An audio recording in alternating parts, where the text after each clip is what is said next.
Ever wondered what magic you can cook up with just a few basics and a bit of paneer? Paneer Masala. Today you're with me at the Peach Apron, where we're turning a handful of humble ingredients into a rich, flavorful, comforting dish. A hearty home-style curry with paneer and a few spices, crafting a true celebration of classic Indian flavors. For this recipe, I'm using 3 onions, 3 tomatoes, a 2-inch piece of ginger, around 9 to 10 garlic cloves, and 1 green chili. Just chop them into medium-sized pieces. No need to be precise or finely chop anything. I've also taken 10 to 12 coriander leaf stems. These are packed with flavor. We'll lightly cook them first and then blend everything into a smooth paste. In a pan, heat 3 to 4 tablespoons of oil. I'm using regular sunflower oil. Once the oil is hot, add the chopped onions first. Saute them until they start to soften. No need to brown them. We just want the onions to lose their raw edge and turn slightly soft. Then add the chopped ginger, garlic, and green chili. Mix everything well and let it cook for about 3 to 4 minutes, just until the raw smell of the ginger and garlic fades. To bring a creamy texture to this recipe, I'm adding 10 to 15 cashew nuts. The cashews help to thicken the gravy and gives it a rich, velvety finish. At this point, add the coriander stems along with the chopped tomatoes. Give everything a good mix and let it cook until the tomatoes soften. Keep the flame on medium. Be patient and don't rush the step. Let everything cook slowly so that the ingredients soften well and blend into a rich, flavorful base for the gravy.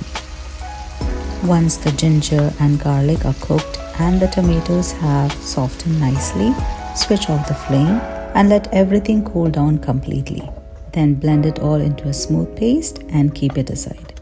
Now, let's move on to making the gravy. In a pan, add 3 tablespoons of oil.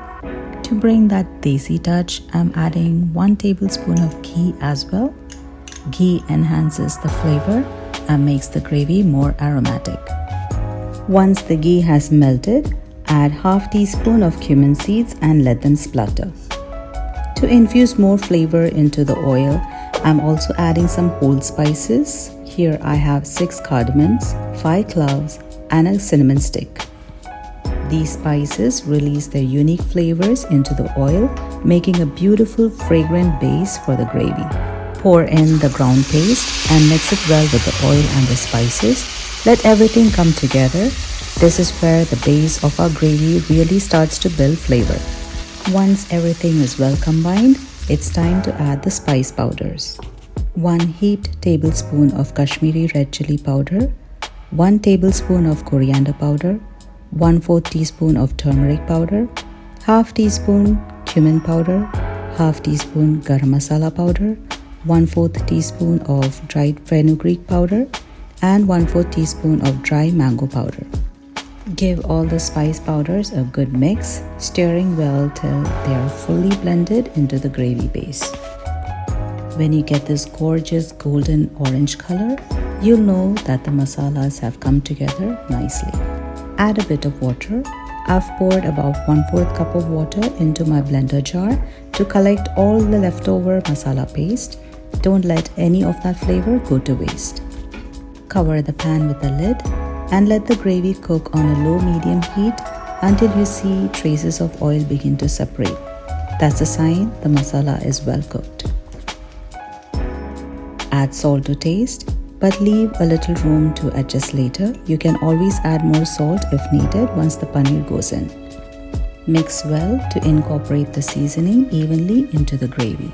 If you feel the gravy is too thick at this stage, you can add a splash of warm water to adjust the consistency to your liking. Time to bring in the star of the show, paneer.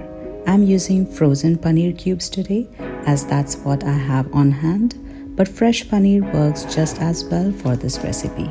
Add the paneer cubes into the gravy and mix gently till every piece is well coated with the rich, flavorful masala gravy. And now a generous handful of chopped coriander leaves. No need to measure here, just sprinkle until your heart is happy. It adds a burst of freshness to the dish. Give everything a gentle mix, then cover and let it cook for about 3 to 4 minutes. I'm adding 1 teaspoon of jaggery powder at this stage. It balances the spices beautifully with a hint of sweetness. If you don't have jaggery powder, you can substitute it with brown sugar or regular sugar as well. But jaggery adds a subtle earthy tone that really elevates the flavor. At this point, give it a taste and check if you need to add more salt, adjust as needed. To wrap it up, toss in some fresh coriander leaves and a swirl of heavy cream. It adds a beautiful finish both in flavor and richness. To finish off, sprinkle a generous pinch of garam masala and a little crushed dried fenugreek leaves. This adds a warm, fresh aroma and gives the gravy that final lift in flavor. Cover, turn off the heat and let it rest for a minute, and that's it. Our paneer masala is ready to be served. Creamy, comforting and absolutely satisfying. Just what you need for a cozy meal. Garnish with fresh coriander leaves and a light drizzle of cream for that perfect finishing touch. Pleasing to the eyes and bursting with flavor in every bite. This dish is easy to make and sure to impress, the kind that has everyone reaching for seconds. This is better than you get in the restaurants. Nothing beats a compliment like that. I'm calling that a win. You really can't go wrong with this one. Enjoy cooking. Bye for now.